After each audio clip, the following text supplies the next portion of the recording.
Hey everyone, this is your host Yoshino. You're listening to Artist Decoded. I'm here with artist Jesse Draxler, and he interviewed Micol at Vertical Crypto Art. And I was just wondering, but why did you want to bring her onto the podcast? Ever since I had started, researching and interacting with the NFT community on Twitter, her profile is one that always stuck out to me. She has a more minimal aesthetic, which is kind of a rarity within that community. And the overall vibe that she was kind of putting out, the messaging, the perspective is one that I thought was unique within the space. So I thought it was a perfect person to bring on to the podcast to have a conversation about these things. I know that she curated you in a show that is coming up at the Frieze Art Fair in LA at Noy House, which is February 17th through the 20th. And I was curious, but how did that come to be? Sure. Me and Micol have worked together a couple times now, so this is the second time. And just through, conversations on Twitter, she just reached out, and I think we had a running dialogue. And within that running dialogue, actually, I think the dialogue was about this podcast, about because it actually took a couple tries to get this podcast done with her because we're both so busy. Ah, I see. Yeah. So we were having the conversation about this podcast. And as I was rescheduling the podcast with her over the holidays, she, was all of a sudden like, hey, I just was asked to curate for Tezos at the Frieze Art Fair. Are you interested? And, I was absolutely agreed to that because very exciting to me. Very cool. Okay, so I don't want to have the audience waiting too much longer. So here it is, Jesse Draxler's conversation with Micol at Vertical Crypto Art. You can find both of them on Twitter if you go find them and search for their names. And here's the episode. Hope you enjoy it. Thanks, Yoshino.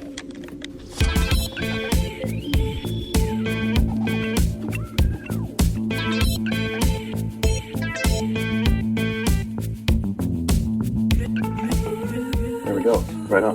Well, thanks for spending some time with me today here, Micol, the founder of Vertical Crypto Art. Just yesterday, I listened to the Matthew and Rizzo show, their podcast with you, and they did such a wonderful job of giving all of your background and everything kind of leading up till now. But if you don't mind, could you give just like a little primer for us real shortly of kind of your background and what vertical crypto art is, just so that our listeners can get a quick idea. But we're also going to reference them to the Matthew and Rizzo show for the in-depth background. But if you could give us a short version, that'd be great. Cool. Thank you for having me, first of all. It's great to be here. So a bit of background. I come from, let's say, the tech industry. So I kind of worked in tech for pretty much almost 8-9 years, previously to being in the rabbit hole of NFTs. And I worked for Facebook and Instagram for about 5 years with creators. So, kind of in hindsight, it kind of led me where I am now, to be honest. Can I stop you just real quick? When you say working with creators, could you expand on kind of what your role was there? Yeah, so I did a few roles, but the last one was actually working primarily with artists and digital creators on Instagram. And basically onboarding them or promoting? Yeah, onboarding them, but also finding ways for them to be able to use the platform in a way that could go to their benefits, let's say, kind of. Right on. Yeah. So I was always very in touch with that side of like digital creators online, essentially. Sure. And what that means to actually be living off doing content.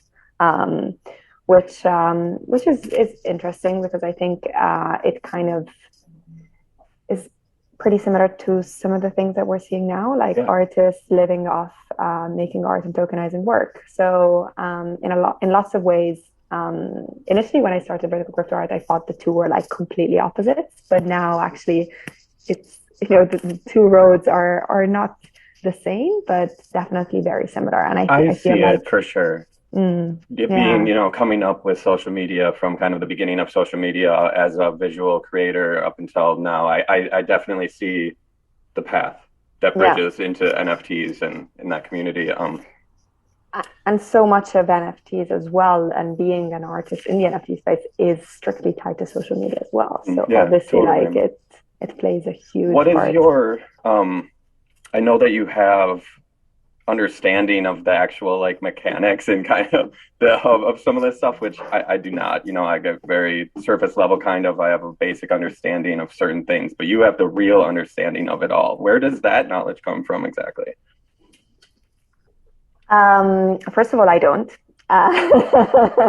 It seems like you do. I don't think anybody has the full understanding of how everything works. But I think how I learned a lot and kind of like how vertical crypto art started really was me learning about the space and educating myself from like the very basics of what is Bitcoin, what is Ethereum, where does that come from? Like, where does cryptocurrency, the idea of cryptocurrency, the ethos of cryptocurrency come from? Up until like, what is crypto art? Who are the artists that were doing so-called crypto art in like 2017, even before that, actually 2015, when it wasn't called crypto art and it was just blockchain art or whatever. And I interviewed a lot of artists. That is one of the things that we were doing quite a lot of vertical crypto art, especially in 2020 and 2021, started 21.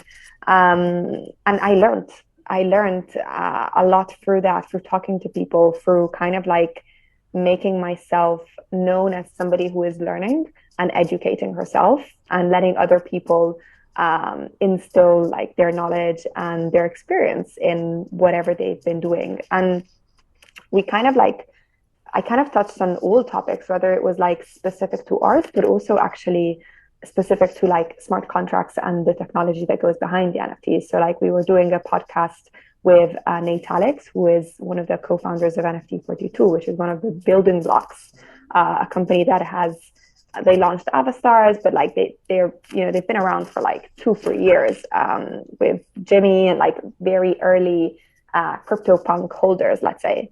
And he taught me, he's kind of like has developer background, and he taught me a lot of what smart contracts are, what this on-chain means, what platforms are on-chain and what aren't. And that's how I learned, just talking to people and like allowing other people also to learn from what I was doing by putting everything online. It really seems like the perfect way to do it. You did your due diligence and you went to the source, you went to the root of it and started from not start in the middle and try to figure it out as you go. You actually went to the beginning and started, like the perfect way, which is super admirable. And I think it shows. I think it shows in the way that you present yourself within the space and everything. It's what drew me to vertical crypto art, from the beginning when I first got into the NFT community. Yours was a profile that stood out to me just with its, it's a little bit more chic than a lot of the other profiles you see in minimalist in aesthetic in a way and stuff. And I'm always drawn to that kind of thing. But you did seem to be taking a more, I don't know what the word would be, just like a very proper approach to it all. Like it's a very, very well thought out and very, thoughtful. You can tell everything is very thoughtful, which is very, very cool. But you must have resonated at some point with this idea, because then you started vertical crypto art. So like, what was the start of vertical crypto art, and what made you think that was something that you should do? And even more so than that, I want to know what your personal connection was when was there a moment where you were like, oh, okay, like this is it, like this is the future, this is what this is the path, like I resonate with this for whatever reason. What was that for you? I still don't think I have that moment. Like, to be honest, it's not like I ever thought, I made it, or like, this is it. I constantly doubt, not in a bad way, but like in a positive kind of like critically feedback way, let's say, of what we're doing and how we're shaping vertical crypto art. Like it started off with just me as a Twitter profile, and now we're 3 people. Like we're not a big team really, but trying to, as you said, like, trying to capture the essence of what is, I think, something that is truly fundamental in the space is artists and elevating artists, and whatever that means, whether it's like through curation, whether it's through articles, whether it's for interviews, whether it's for exhibitions, whether it's through like partnering and like helping artists connect with maybe even brands if that's where they want to go. So that kind of like takes different forms, takes different shapes. It's constantly evolving, and I don't think I have like that moment. I think I have those moments when I see artists doing what they love and like, being like happy with maybe some kind of project that we're doing together, or some resources that we shared which they learned from, or the residency program is like a huge thing that we kind of launched with Vertical Crypto Art, and seeing like emerging talent go from literally like, I don't want to say zero because it's not zero, but very niche, to maybe like working with like bigger platforms, like being on Super, like that for me is the best. It's like what I'm here for, what we're here for as Vertical Crypto Art. And also like hearing people talk about Vertical Crypto Art as a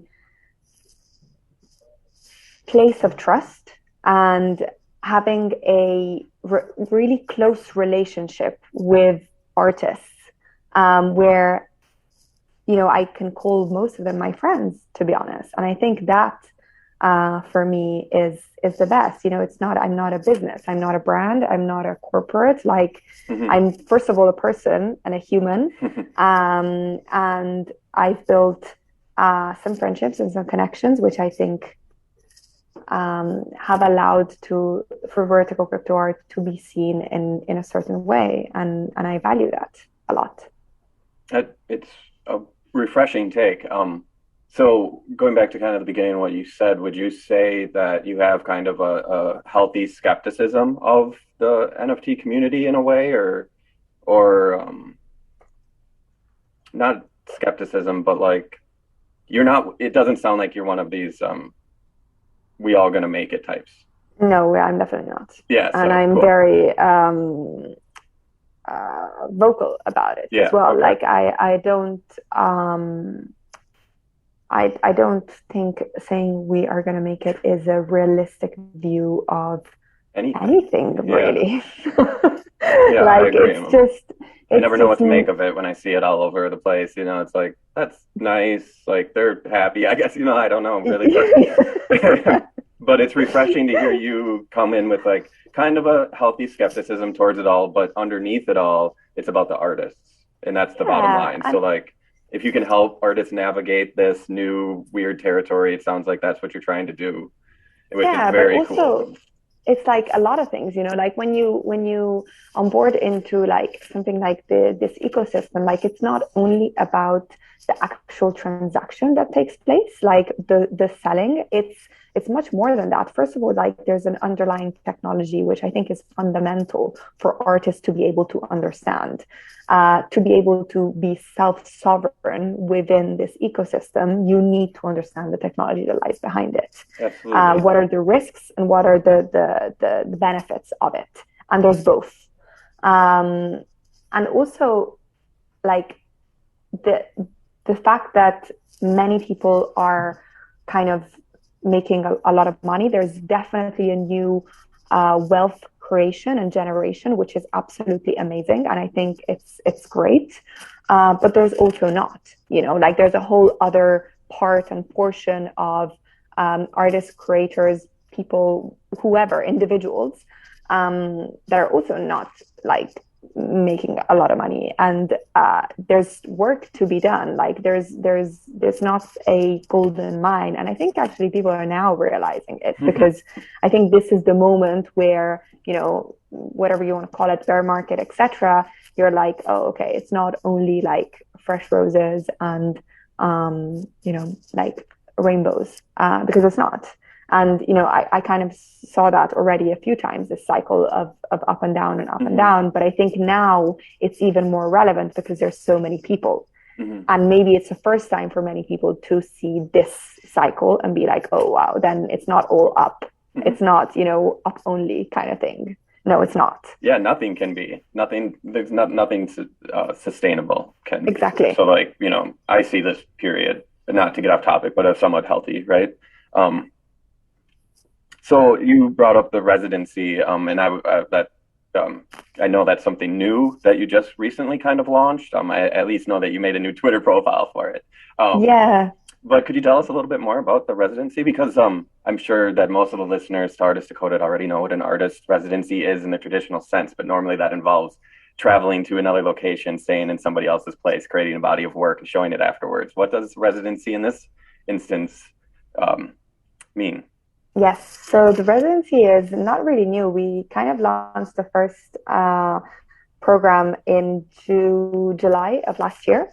So we've been already doing it for almost 8 months now. We're actually in our third kind of round and cohort of artists being onboarded, which is starting soon. But we did open a new dedicated Twitter for it recently this week. So the concept of the residency kind of was born again out of the need of artists, essentially. So I, especially last summer, after the kind of big people sale and the big boom, I was getting a lot of comments and questions from artists being like, how do I approach the NFT space? Like, how do I market myself? How do I use Twitter? What are smart contracts? Where are the platforms I should, all of these questions. And as much as I would have loved to spend, all of my time on DMs, like explaining and chatting to people, it just wasn't feasible. And so I thought, why not start a native kind of like NFT online residency, where we essentially onboard and welcome 20 artists per cohort, who get selected not only by me, but actually by 25 mentors that take part and teach the classes and are in this program as well as ourselves as Vertical Crypto Art. And we essentially give them a space which is completely online. It happens all on Discord. They have a curriculum of around 8 weeks and cover all sorts of topics, but it's not an artistic residency per se or like a native artistic residency, but it's actually a web-free online educational program. They learn anything from like crypto art history to what are smart contracts to how does the crypto art market work, how to promote yourself on social media and NFT Twitter, metaverse, what is the metaverse, what are the different metaverse, how to build in the metaverse, there's a class on creative coding, there's a class on touch designer, on Blender, on 3D, on AR, on VR, like all sorts of things. And then we also do like AMAs. So like Ask Me Anythings with like various different people, whether it's like Colburn from the Museum of Crypto Art or Sarah Zucker or Carlos Marcial or Robness, all of these kind of like artists and figures and individuals that have been kind of fundamental in like shaping the crypto art space and that are amazing because they always offer their time to all of the residents. And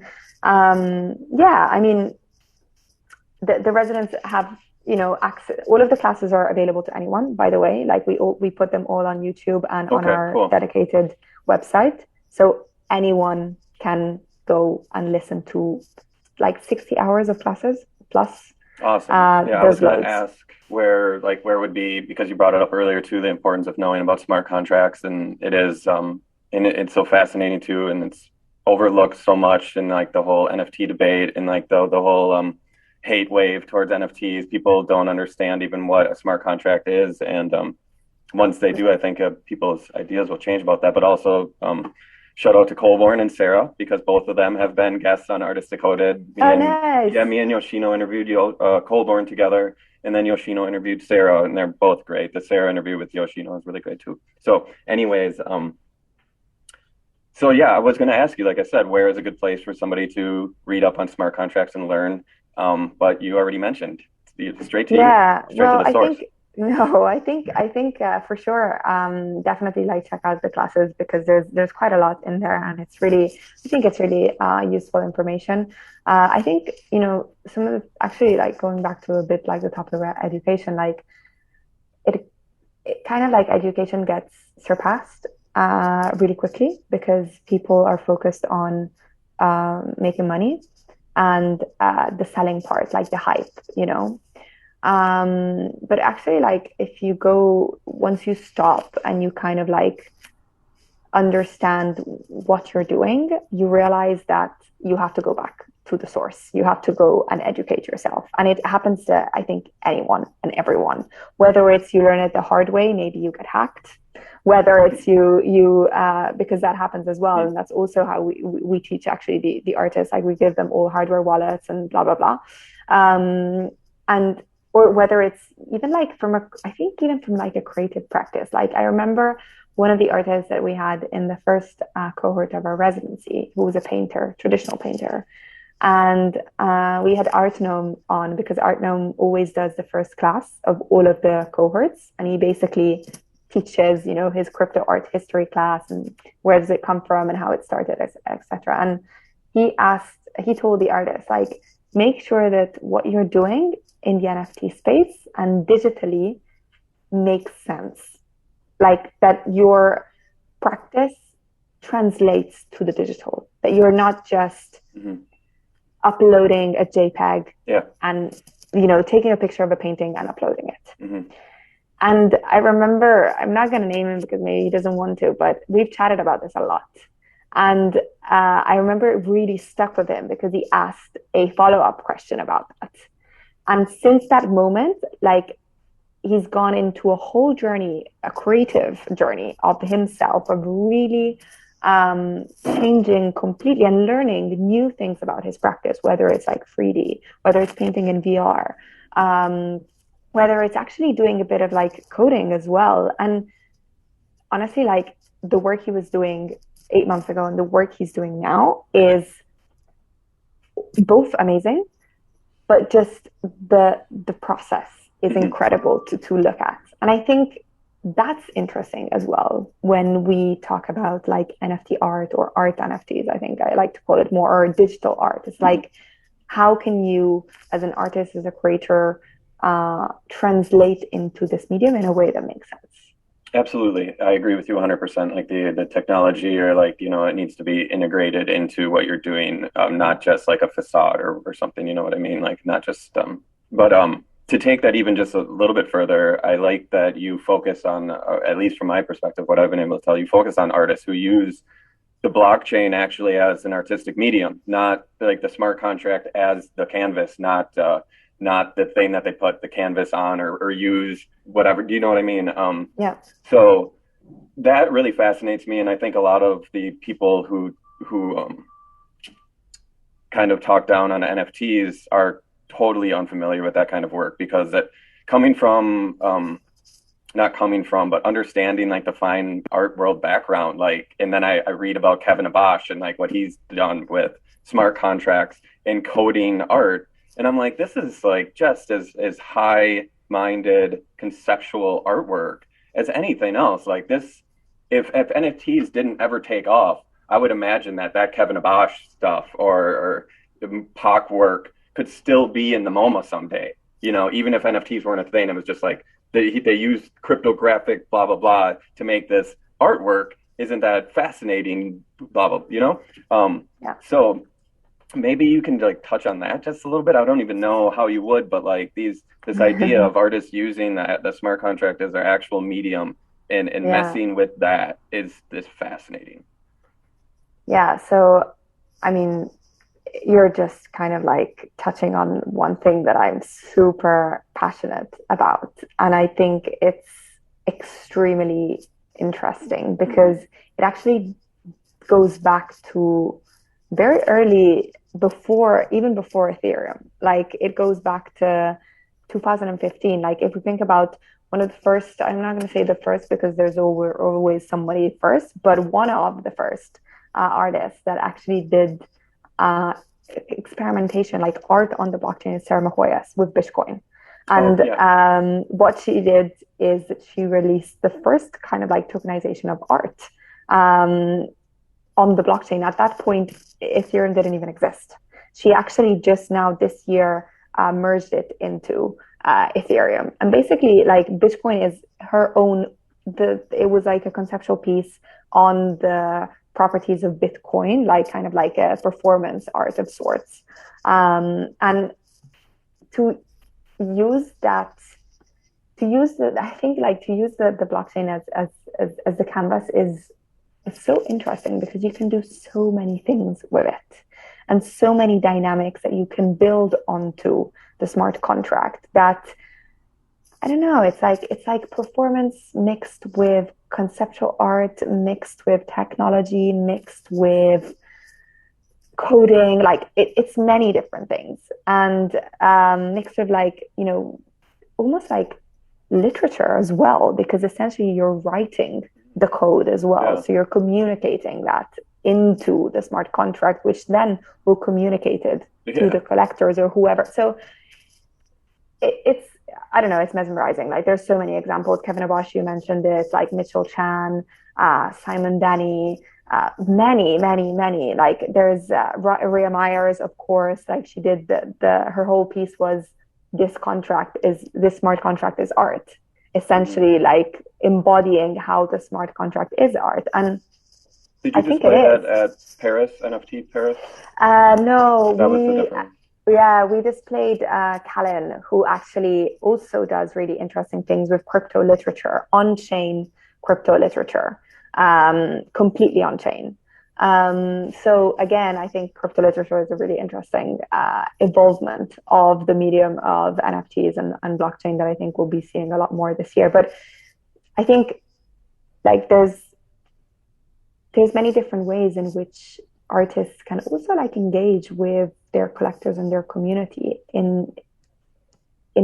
with interesting dynamics. And I think Kevin does it brilliantly with all of the projects that he does.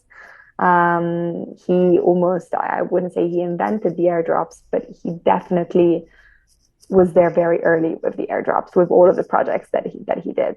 And a lot of these projects don't even get the attention, you know, that many other artists, many other like projects do, because people are not there yet, because some of them are hard to understand, because you need to dig into, you need to like literally take some time, like step out of the like crypto Twitter FOMO and actually like understand and read what is happening. They're high effort. They're not like kind of like low effort. I think that's how I would describe them. And not everybody wants that, and that's okay.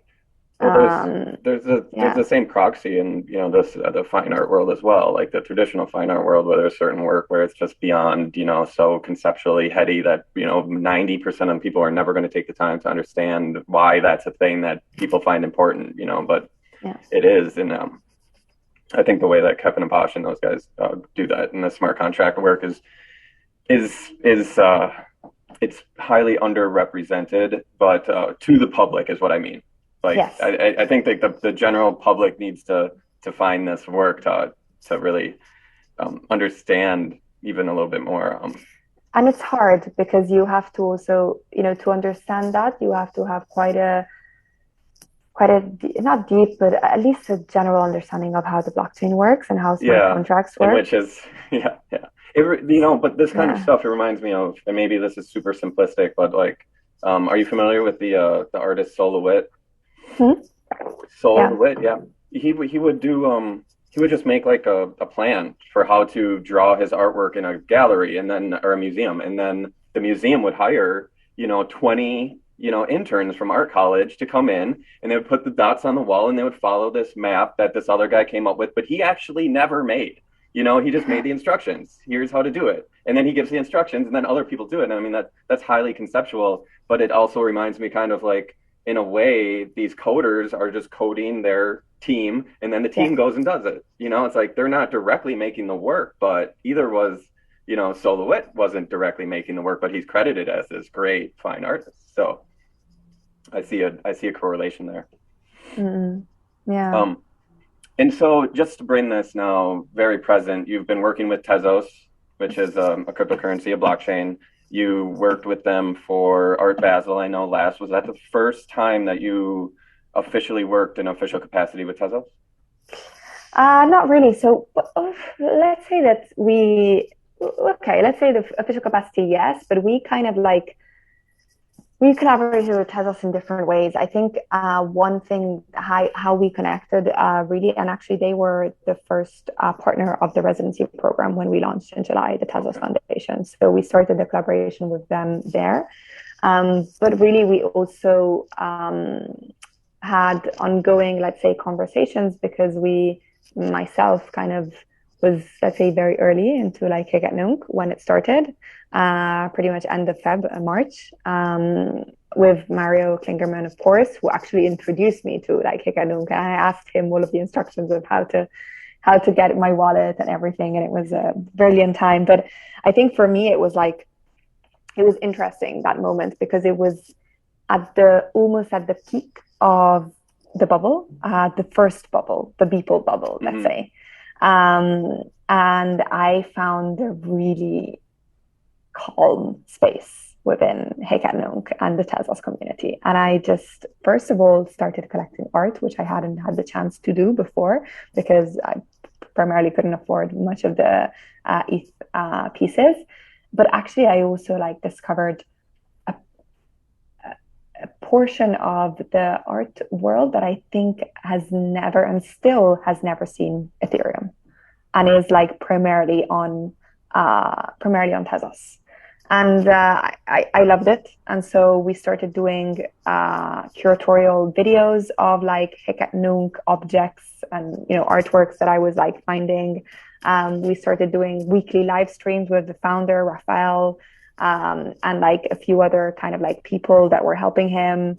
And it was, it was a really, really, I think one of the best highlights of last year, I think for me, was discovering Hic Et Nunc. And since then we kind of were very like close to Tezos, and we've been working with them on Art Basel, and we'll be working with them now at Frieze in LA too. Yeah, absolutely. We can talk about Frieze because this will probably come out. I think I'm gonna try to get it to come out on the 15th, which is a couple days before that. So, but I want to go back to what you said about the kind of artwork that you found on Tezos and the kind of artwork that you found on Hen that you didn't feel was represented everywhere else. What kind of artwork is this? So, like, what very much code based. I think like a lot of generative artists and interactive like NFTs, like code-based algorithmic art and artists found their home there. For I think two reasons. One was because of the upload, like they could actually upload those types of files, which other platforms wouldn't be able to support and still don't actually. I mean, now there's Object, there's Versum, there's others, but at the time, there wasn't. There was just, ETH and like Super Unknown Origin and then Hic Et Nunc. And then the other factor, I think, were the predecessors, so like the people who were advocating for it, that were obviously like, Mario Klingerman, like Sable Raff, Joanny Lemercier, who have, AI and like code in their practice, and so kind of led into a whole stream of like people that obviously follow them, and they got like into the Hic Et Nunc community, as well as obviously the whole debate of like proof of work versus proof of stake, which I think was like a barrier for a lot of artists to not engage with the blockchain and NFTs in the first place. Can we talk about that just real quickly? The difference there, not even the technical difference, but just like making it aware, like there is such a going between the ETH community and the Tezos community, which I do. There's such a huge difference in the prices and like the way that it's even artists that go between the two. There's a big difference there. Like, where does that come from? Or like, do you see that changing? Do you see there being a reconciliation in that? Do you see there being because like it would be relatively easy for somebody to take like 30 grand or whatever in Tezos and become a whale of Tezos in a day or something. You know what I mean? Yeah. Like, do you see that changing? Do you see like people taking the work on Tezos as seriously as people are taking work on super rare, other ETH channels, or is it different, or what do you see? I hope so. And I think it's something that I'm very focused on actually this year. Because, and it's also the reason why, like, I'm trying to, what we're doing with Frieze, like, it's actually holding on to the concept of one-on-one, first of all, of fine art mixed with like digital art, second, and of that being on Tezos and still being as valuable as if it's on another chain. I don't think we're there yet, of course, but I do think there's a huge misconception of the Tezos blockchain not having collectors. It's full of collectors, and they're actually ready to spend their money.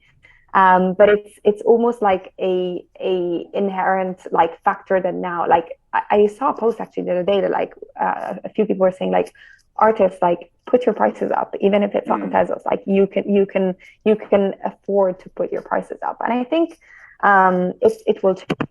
A lot of the I'm sorry, go ahead. No, go ahead. I was going to say just that the feedback that I've gotten from some people is that when they look at the Tezos community and they look at the collectors of the Tezos community, they see that the collectors are mostly just other artists, not. That's not true. Yeah. Okay. Cool. Good. I mean, I love to hear it. I've been wondering, and I was going to tweet something like, who are the big collectors on Tezos that aren't artists or something, like, because I want to know. And I think it's important.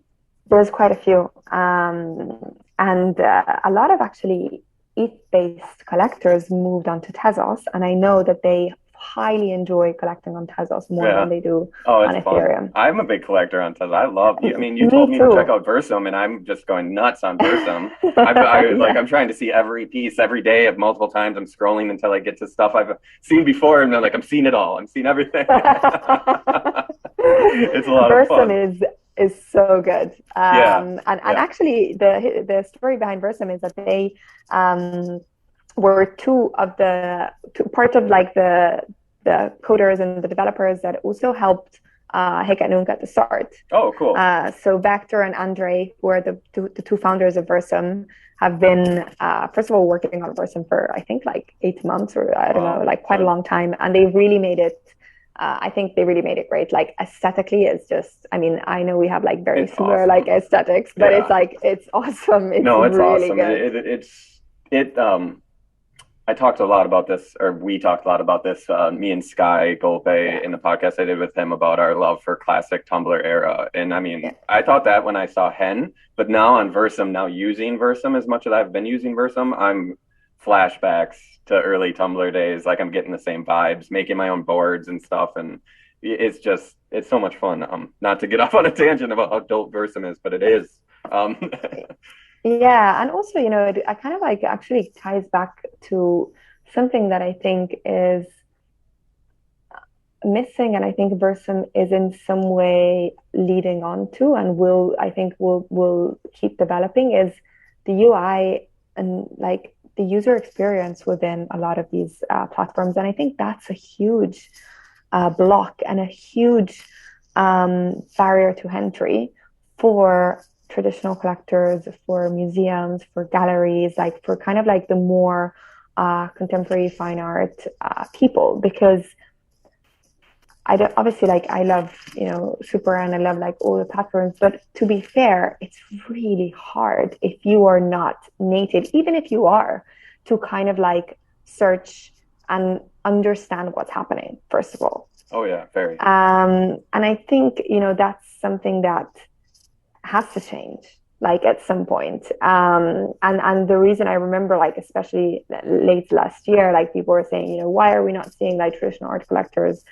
coming in? First of all, they are, but mostly they're relying on other people to be able to advise them on what they're buying and like curating, what their work that they're purchasing and acquiring. But also it's because it's pretty hard to navigate, and if you don't know who to look for or what to look for, you're lost.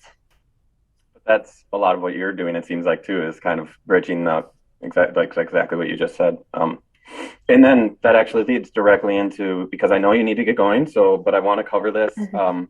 The Frieze event. This is going to come out, this podcast will come out just days before the Frieze event. You're working directly with Tezos, curating artists for one-of-one auctions. Is that right? Could you fill us in on what exactly is going down? Yeah, so we are organizing a pop-up exhibition, which is going to be a 2-day event where you are also part of, which I'm super excited about. And it's going to be a collaboration with Tezos in collaboration with Whitewall, the art and lifestyle magazine, and with Wearable. All of the artists, there's actually 20 artists included, 10 which have been curated by Vertical Crypto Art and myself, and then 10 which have been curated by Hollywood, which is the head of artists relationships at Wearable.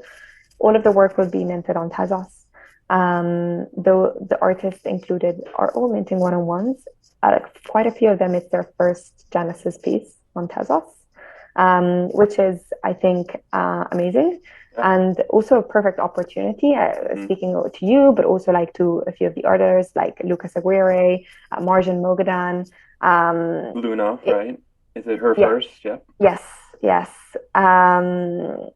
That will be, it's like the perfect occasion. That is something that they thought about, that they were, thinking how to, when, and I think it's a great time to do it. So yeah, the auction will actually be lasting 7 days. So from the opening, which is on 17th, up until the following Thursday on the 24th. And yeah, should be exciting. It's going to be on Vertical Crypto Art Auctions, which is kind of our own auction platform. And yeah, I'm really excited. But mostly I'm excited about the in-person experience. It's the venue is incredible. The way New house in Hollywood, right? Yes, new house in Hollywood, and the way that we've planned to present it with projectors, so there's no screens that are going to be involved, which I think is wild. Yeah, wild, which is new for the way that artwork has been presented, which I think is also so key to how people see and experience digital works. Like the first thing that I ask artists is like, what is your pixel resolution? How would you like this work to be displayed? What do you think is the perfect way to give value to your work? And there's going to be actually Sam J Studios, who's doing a VR installation of his work, so people can try it on with Oculus, because that's his practice. Like that's their practice. That's what they do. So it's super important, I think, for like curators and anybody who's kind of like looking into the NFT space to also translate the medium when you're doing physical events in a way that makes sense. It's like the artist needs to do that, but the curator or whoever is setting up the events needs to do that too. And that's also how you get people to understand and see the value of digital art. 100%, because if you take the best piece of digital art and put it on a Samsung TV that's hung sideways, and it's a square and it's on a rectangle TV, it's going to look like shit, even if it's the best piece ever. And if somebody who's not familiar with NFTs comes up to that and they're like, yeah, this piece is this much money or this much ETH, and they're going to be like, what the fuck are you talking about? You're out of your mind. I get it. I totally understand that. But this whole issue of displaying is something that since the beginning I've been really interested as well. That's why when you said projectors, and I've obviously read in the emails to the artists about it, I've been super interested, because I had the conversation with Colborn too about like what's going to happen. Like there's got to be something for displaying NFTs in people's homes that doesn't give it, the bars on the top and the bottom or whatever, but like what's going to be the thing, So it's awesome that you're interested in that. It's care, like I think that ultimately it all comes down to attention and care, and how much you're willing to give that. So one thing is displaying art, and obviously like when there's things like NFT Paris or like these big kind of conferences, we don't decide on how the art gets displayed. So it's more of I would say display, like a showcase, let's say. But when you're doing like an exhibition, and there's great examples of curators who have been like Sofia Garcia in Miami, she did the digital, she curated it beautifully. and many others that have been like I've curating heard there was a art lot for of years. beautiful displays, and for Basel, I heard there was a Yeah. lot of, and I heard actually the Tezos exhibition was the best. When I was over in Italy just recently, Fabio told me that the Tezos exhibition at Basel was the #1 of everything. So Yeah, it's really cool with Tezos, because they really make it also important to them to display the art in a way that again translates the medium and gives it value. And so in that sense, like we're really aligned, like Vertical Crypto Art and them. And I think it's super important. It just makes a whole difference. Like for me, if I had to display art on screens, like me organizing and like hosting an exhibition with just art on like TVs, unless there's a specific reason for that and the artist has asked specifically for that, yeah, I wouldn't do it. I love to hear it. No, that's awesome. What did you just say that you brought up? Oh, I wanted to close this out with like, what is it about Tezos that, is it what you said earlier maybe about the people who like started Hen and what kind of artists they were? But what is it about Tezos? And this isn't just me that thinks this. This is like something that I've spoken about with quite a few people now. And as you know, like I curated that Rip Hen show and stuff. So like yes, talking a lot about these kind of things and Tezos. But like, what is it about Tezos that has attracted like the I don't want to say this wrong, but it's like the cool art. It's like the underground, like I come from a lot of music industry, but not industry, but like music background. But to me, it's kind of like it's the grimy kind of underground techno club of the NFT scene. But like, what is that? Like, what is Tezos?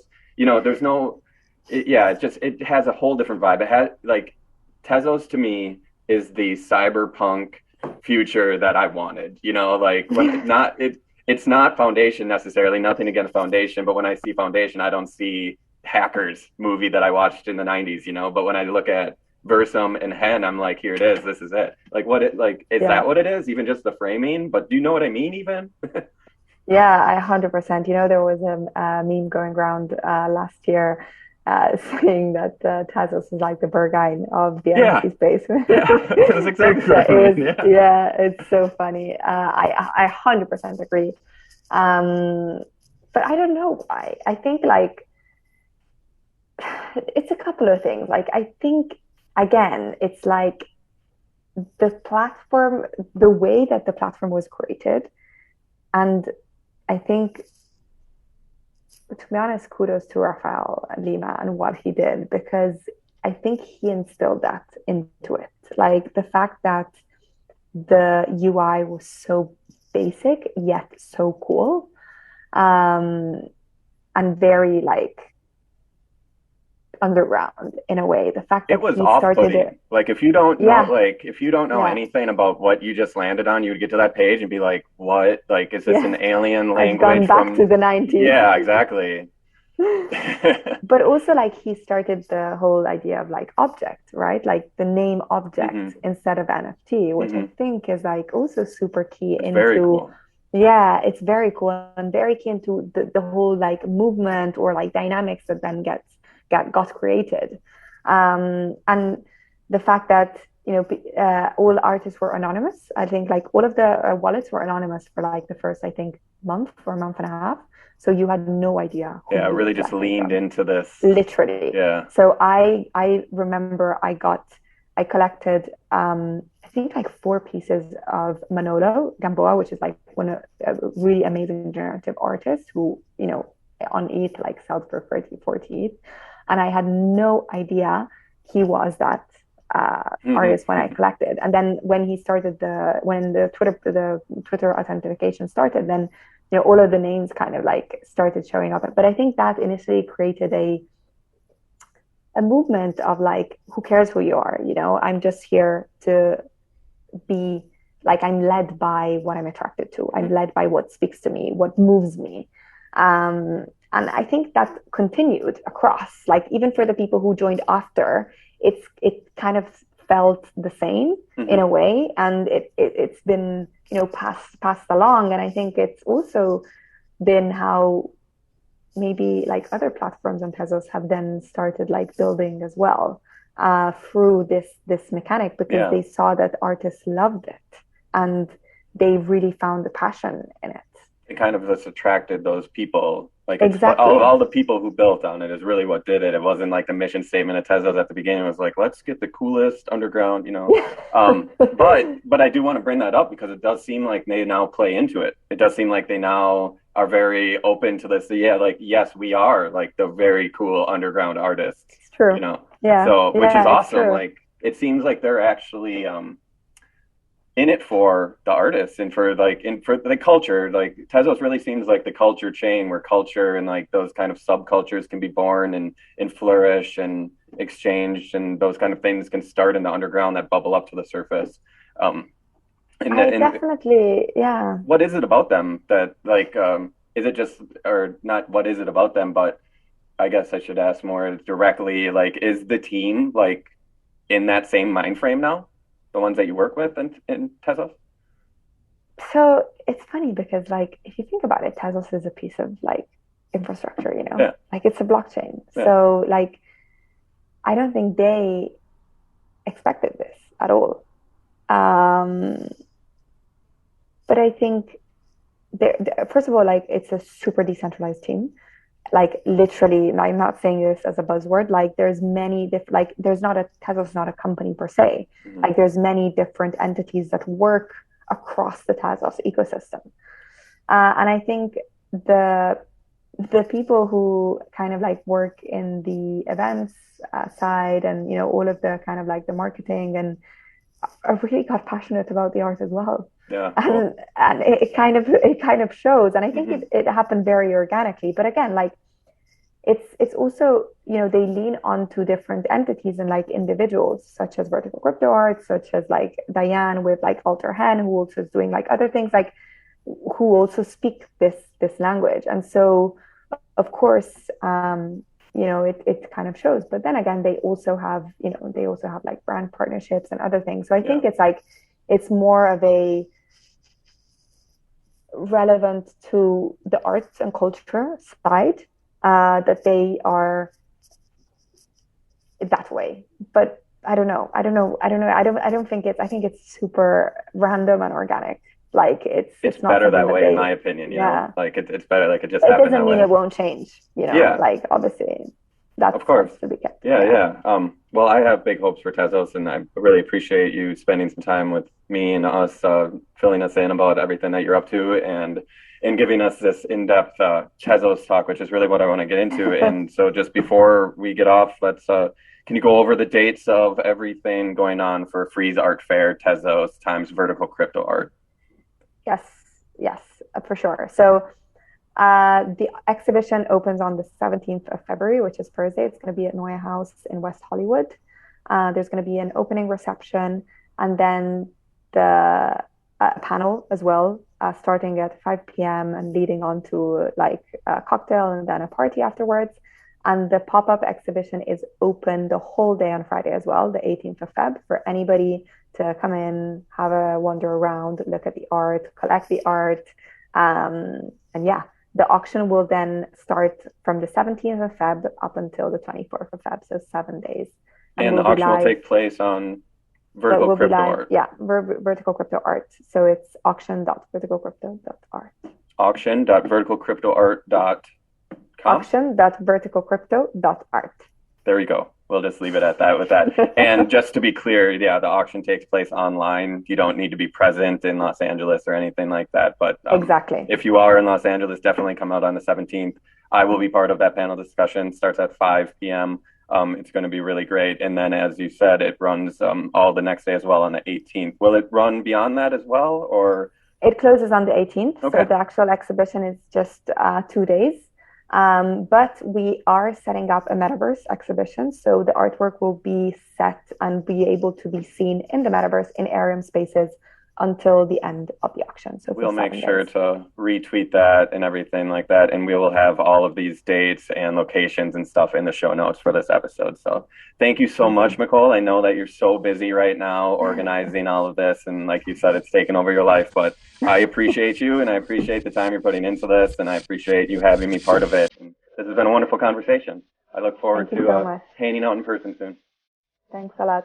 It was great. Cheers. Cheers.